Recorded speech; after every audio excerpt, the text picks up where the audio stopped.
स्वामी जी का कहना है कि माँ श्रीमद् भगवत गीता के ये जितने भी पात्र हैं वे सभी प्रतीकात्मक हैं। राकेश जी, इसका क्या अर्थ है? भगवत गीता के जितने भी पात्र हैं वो सब किसी न किसी गुण अवगुण के प्रतीक हैं।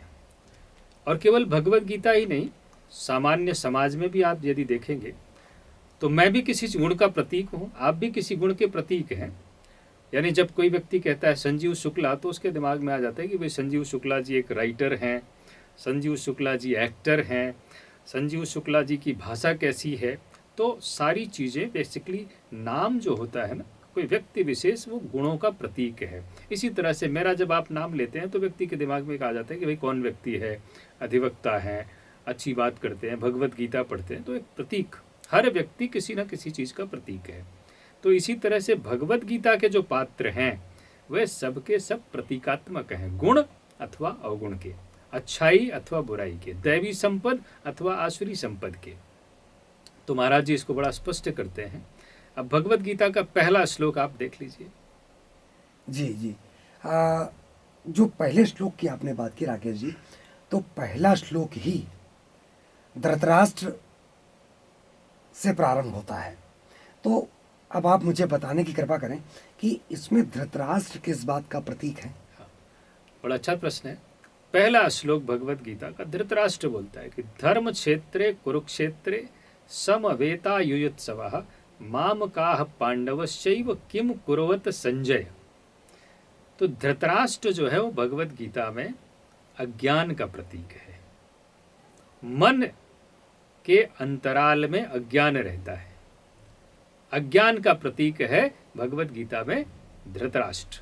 तो धृतराष्ट्र ये अज्ञान जो है यही प्रश्न करता है।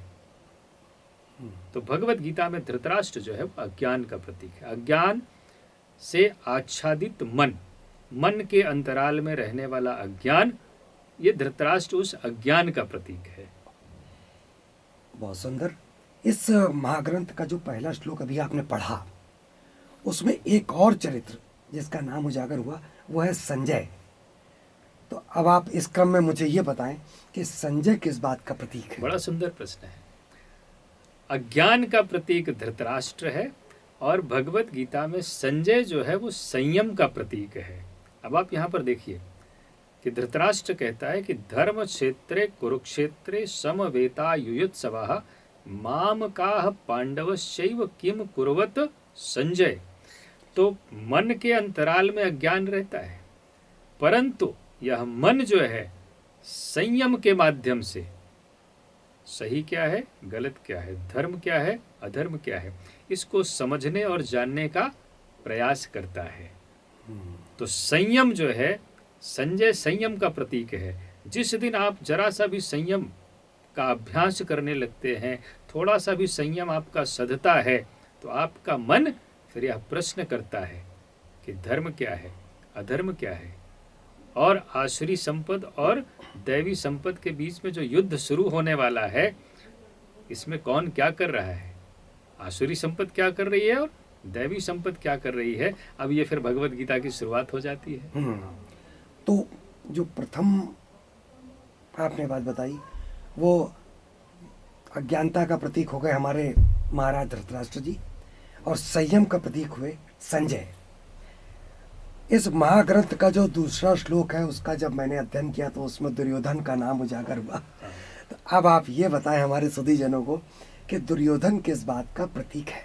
अब देखिए, संजय पहला श्लोक जो है वो धृतराष्ट्र बोलता है, दूसरा श्लोक जो है वो दुर्योधन कहता है। और दुर्योधन कहता है, दुर्योधन के बारे में, दुर्योधन के विषय में संजय कहता है कि दृष्ट्वा तु पांडवानीकम व्यूढ़म दुर्योधनस्तदा आचार्यमुपसंगम्य राजा वचनम ब्रवीत। अब दुर्योधन किसका पुत्र है? धृतराष्ट्र का। दुर्योधन भगवत गीता में मोह का प्रतीक है, और मोह जो होता है वो अज्ञान से उत्पन्न होता है। तो भगवत गीता में दुर्योधन मोह का प्रतीक है, और मोह आसुरी प्रवृत्तियों का राजा है। राजा वचनम ब्रवीत, संजय कहता है। तो मोह ये आसुरी प्रवृत्ति का प्रतीक और उनका राजा है, तो दुर्योधन जो है वो भगवत गीता में मोह का प्रतीक है। संभवतः आज के इस परिचर्चा में राकेश कुमार जी ने जिन प्रतीकात्मक भावों की बात करी है, जिसमें उन्होंने धृतराष्ट्र को या संजय को या दुर्योधन को किस बात का प्रतीक है उसके बारे में बहुत सुंदर तरीके से व्याख्या करके आप सभी तक उसको पहुंचाने का प्रयास किया, उससे आप सभी लाभान्वित हुए होंगे। इस धर्म संवाद के अगले सत्र में भगवत गीता के एक नए अध्याय में इसी विषय पर चर्चा को आगे जारी रखते हुए हम और राकेश जी आपसे पुनः मिलेंगे। तब तक के लिए आप सभी से विदा लेते हुए ओ